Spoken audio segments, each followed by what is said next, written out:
secret doorway and began pulling it backward. A gentle tap arrested him. It was almost imperceptible, but he could not allow himself to ignore it in his eagerness to see where the door might lead.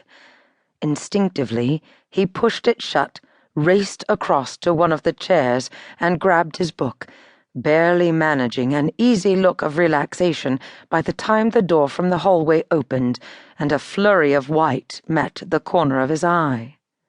He allowed a moment to pass before raising his gaze, the casual greeting he'd planned completely forgotten the moment he saw her. She gazed back at him, eyes wide and curious, surprised even. Training her expression, she shifted her feet as if she couldn't decide whether to enter or leave. Closing his book, James rose and offered a slight bow, the gentlemanly thing to do.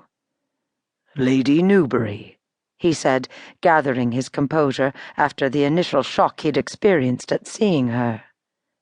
For a brief second, her face had come alive, banishing the stoicism she otherwise presented.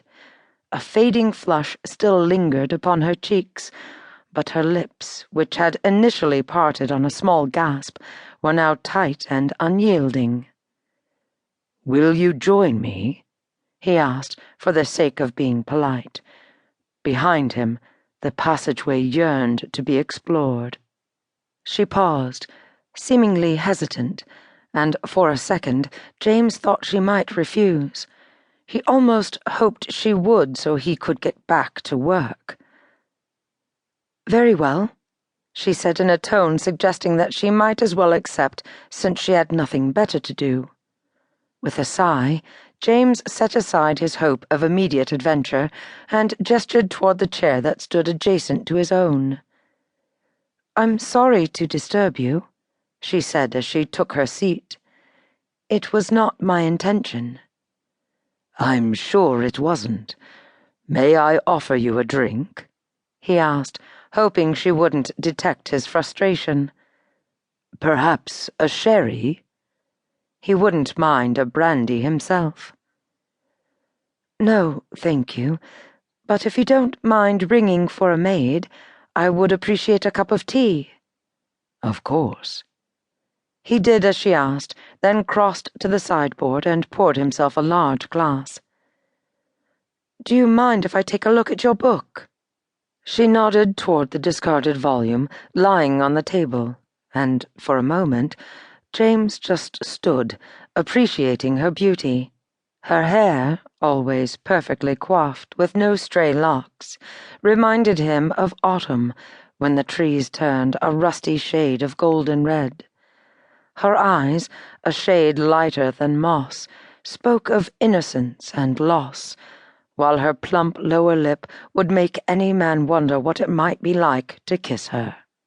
It was certainly a thought that had entered James's mind more than once since seeing her for the very first time at the side of the road.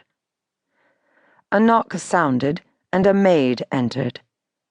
"Her ladyship would like some tea," James said.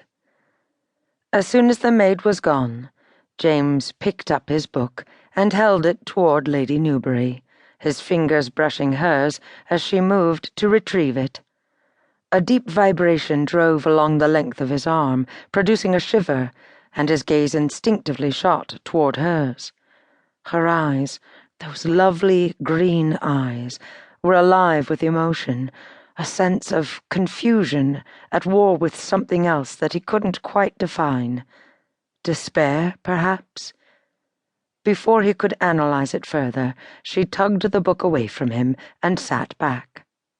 For a fraction of a second, she looked as though she might apologize, but apparently decided against it.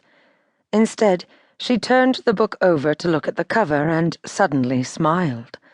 Christ, if he'd thought her beautiful before, he scarcely knew what to think of her now. Radiant came to mind, but it didn't suffice. "It looks as though I'm not the only one who enjoys adventure stories," she said, halting his search for a perfect adjective. He took a deep breath and expelled it again.